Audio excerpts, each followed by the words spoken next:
Bismillahirrahmanirrahim. Assalamualaikum warahmatullahi wabarakatuh. Alhamdulillah semoga sehat semua. Para siswa-siswi Madrasah Ali Al Ghazali yang insya Allah dirahmati oleh Allah.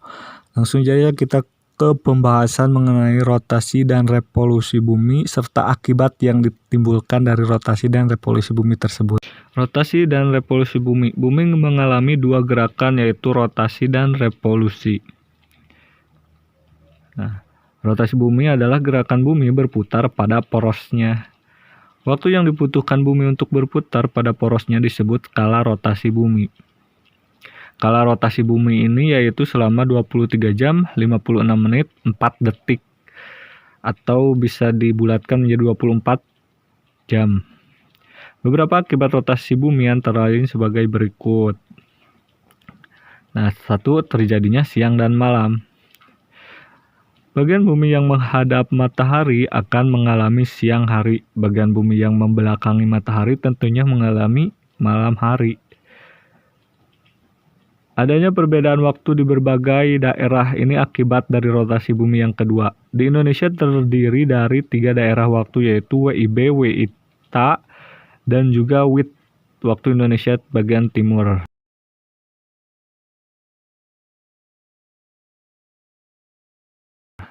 Sedangkan seluruh dunia dibagi menjadi 24 wilayah waktu. Gerak semu harian matahari ini dampak yang ketiga. Gerak semu harian matahari. Jadi matahari seolah-olah bergerak mengelilingi bumi, padahal bumi yang mengelilingi matahari. Sebenarnya bumi yang bergerak mengelilingi matahari. Dampak selanjutnya dari rotasi ini adalah pembelokan arah arus laut. Arah arus laut berbelok arah berputarnya jarum jam pada belahan bumi yang lain. Pada belahan bumi bagian utara, arah arus laut berlawanan dengan arah putaran jarum jam. Perbedaan percepatan gravitasi bumi. Ini dampak yang kelima. Bentuk bumi pada kedua kutub adalah tepat dan mengembang di bagian kutub. Kondisi ini mengakibatkan percepatan gravitasi. Gravitasi daerah kutub lebih besar.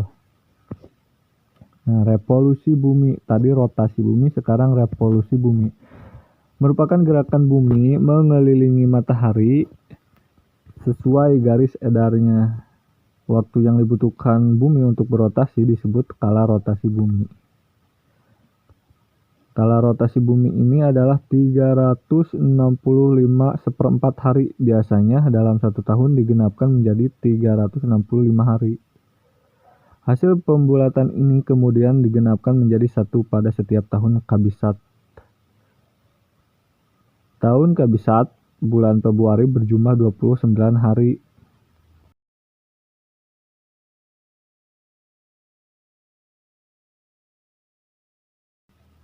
Beberapa akibat revolusi bumi antara lain sebagai berikut.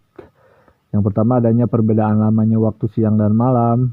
Kemudian di Indonesia waktu siang dan malam hampir sama. Karena Indonesia terletak di daerah Khatulistiwa. Daerah yang dekat kutub pada musim dingin waktu siang akan lebih singkat daripada waktu malam. Kondisi sebaliknya terjadi pada musim panas, waktu siang akan lebih lama dari waktu malam.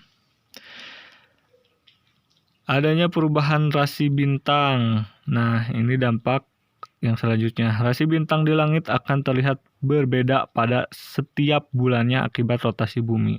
Rasi bintang yang terlihat di langit akan terlihat berbeda dari satu waktu ke waktu lainnya. Adanya gerak semu tahunan matahari. Ini dampak yang kedua. Kejadian gerak semu tahunan matahari diamati melalui posisi matahari dalam 1 tahun. Suatu waktu matahari terbit dari timur agak sedikit. Suatu waktu matahari terbit dari timur agak ke kanan. Adanya perubahan musim, dampak yang ketiga. Indonesia terletak di daerah Khatulistiwa sehingga hanya mempunyai 2 musim, yaitu musim kemarau dan juga hujan. Beberapa negara yang terletak dengan kutub utara dan selatan bumi memiliki 4 musim, yaitu musim dingin, semi, gugur, dan juga panas. Demikian pembahasan yang bisa saya sampaikan. Lebih dan kurangnya mohon dimaafkan. Tetap sehat, semangat. Wassalamualaikum warahmatullahi wabarakatuh.